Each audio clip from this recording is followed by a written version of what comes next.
देखिए जी, फेसबुक का जो प्लेटफॉर्म है ना, वो it do wonders to your business.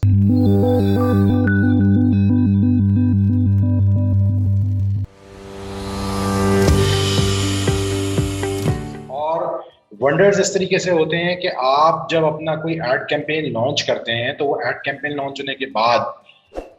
दो चार पाँच 10 प्रोडक्ट्स नहीं बिक रही होती, बल्कि आप you can scale it to 700, to you can scale it to 1000 products. या आपकी डिलीवरी पे डिपेंड करता है और आप डिलीवरी कैसे मैनेज करते हैं। तो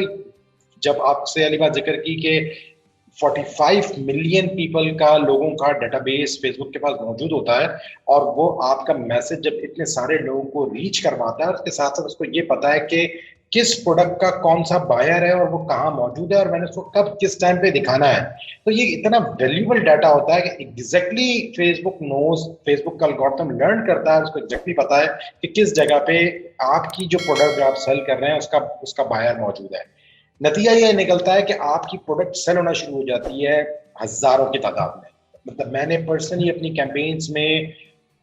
200 product, 150 product, 300 product per day की बेस पे, और इवन मतलब रीच बेस्ड कैंपेन के अंदर हजारों लोगों को, मिलियंस ऑफ पीपल को एक साथ रीच करना और स्केलिंग टू 700, ये मैंने खुद एक्सपीरियंस किया है। तो ये एक बहुत बड़ी तादाद होती है। आप खुद अंदाजा लगा लें कि अगर आप दिन के अंदर 1000 प्रोडक्ट बेच पा रहे हैं और आप उसको मल्टीप्लाई करते हैं, अगर आपका प्रॉफिट उसके ऊपर पाकिस्तानी रुपीज के अंदर सिर्फ अगर 500 रुपए भी प्रॉफिट है या 200 रुपीज भी प्रॉफिट है, तो जो आप उसको 200 मल्टीप्लाई बाय 1000 करेंगे तो you will get a number जो that will blow out your mind. तो that's it's a very powerful engine. ये एक बहुत पावरफुल इंजन है जिसकी पॉजिटिव यूटिलाइजेशन भी है। आप इससे पैसे भी बना सकते हैं, आप इससे अपने बिजनेस को बूस्ट भी कर सकते हैं, आप अपनी प्रोडक्ट भी सेल कर सकते हैं, और अगर एक तरह से देखा जाए तो उसका नेगेटिव यूजेज भी हो सकता है। तो फेसबुक को ये बात अच्छी तरीके से पता है कि जो सिस्टम उनके पास मौजूद है, अगर उस पर एड्स दिख रहे हैं और वो एड्स लोगों को दिखा रहा है और इतना प्रिसाइज टारगेटिंग कर रहा है, लोकेशन को भी सामने रखते हुए, उसकी चॉइसेस और उसकी इंटरेस्ट को भी सामने रखते हुए,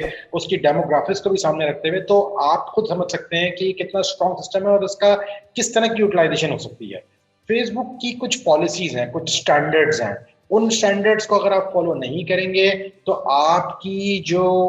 एड है, एड कैंपेन है, वो या तो फौरन बंद हो जाएगी, वो एड अप्रूव नहीं होंगे, और अगर वो एड कैंपेन चल भी रही है तो आफ्टर सम टाइम वो जो है बंद हो जाएगी। अब हम स्टार्ट करते हैं मजीद डिटेल में जाने में, लेकिन मैं मजीद डिटेल में जाने से पहले आपको जो है कुछ सीधा सीधा बातें बताना चाहूंगा। देखिए जी, फेसबुक की पॉलिसीज का जो बुनियादी मुद्दा है वो ये है कि फेसबुक इरिटेट नहीं होने देना चाहता अपने यूजर को। फेसबुक कोई झूठी बात अलाउ नहीं करने देना चाहता। फेसबुक कोई ऐसा कंटेंट, फेसबुक कोई ऐसा डिजाइन, कोई ऐसा मटेरियल जो उसके कस्टमर को इरिटेट करे, वो नहीं करना चाहता। कोई भी ऐसी चीज जो उसके ऑडियंस के किसके खिलाफ जा रही हो, फिर फेसबुक उसको अलाउ नहीं करेगा। या कोई इंटरनेशनल वर्ल्ड स्टैंडर्ड्स के खिलाफ जा रही हो तो उसको वो नहीं अलाउ करेगा। आपको अपना जहन एक ग्लोबल सिटीजन होने के नाते सारा खोलना पड़ेगा। पाकिस्तान के तहत अगर आप सोचेंगे तो आपको तो लगेगा कि जी ये तो बेकार की बात कर रहे हैं, लेकिन आपने थोड़ा सा पाकिस्तान पाकिस्तान के हवाले से नहीं सोचना, अपने बैकग्राउंड और अपनी सिचुएशन को सामने नहीं रियलाइज करना, बल्कि ये देखना है कि दुनिया के अंदर लोग इन चीजों को कैसे समझते हैं। किसी दुनिया के अंदर अगर आप किसी शख्स को ये बोलें कि जी आप जो है ना वो क्या कहते हैं, आप काले हैं या आप गोरे हैं, तो वो उस चीज के ऊपर जो है ना ले लेता है कि जी आपने उसकी स्किन कलर के बारे में बात करी। आप किसी को अगर किसी स्पेसिफिक चीज के साथ आप बोलते हैं कि जी मोटापे की ये दवाई है, ये देखें जी आप, तो वो अगला बंदा उस चीज से नाराज हो जाता है कि आपका कहने का मतलब ये है कि मैं मोटा शख्स हूँ, तो आप उसके पर्सनल ट्रेट्स और करेक्टरिस्टिक्स को हिट कर रहे हैं। दुनिया के अंदर स्टैंडर्ड डिफरेंट है। हमारे यहाँ तो हम तो बोल देते हैं लोगों को कुछ भी जो हमारा दिल चाहता है, लेकिन दुनिया में ऐसा नहीं होता। तो ये जो चीजें हैं कि आपने किसको किस तरह पुकारना है, अल्फाज का क्या चुनाव है, उसके पीछे क्या सोच है, अगर आपकी सोच, क्योंकि देखें दुनिया के अंदर लोग लिबरल थिंकिंग के तहत चल रहे हैं, और यही लिबरल थिंकिंग आपको फेसबुक के अंदर भी नजर आएगी। हम इस प्लेटफॉर्म को डिस्कस कर रहे हैं तो हमने इन चीजों को भी समझना है कि आपने उस लिबरल थिंकिंग को समझना है। एक तरफ एक सेक्सुअल और एक न्यूडिटी की चीज अलाउ नहीं है, और दूसरी तरफ वही सेक्सुअल और वही न्यूडिटी की चीज किसी असना के अंदर अलाउड है जब वो किसी चीज से प्रोटेक्ट कर रही है। फॉर एग्जाम्पल कॉन्ट्रासेप्टिव्स का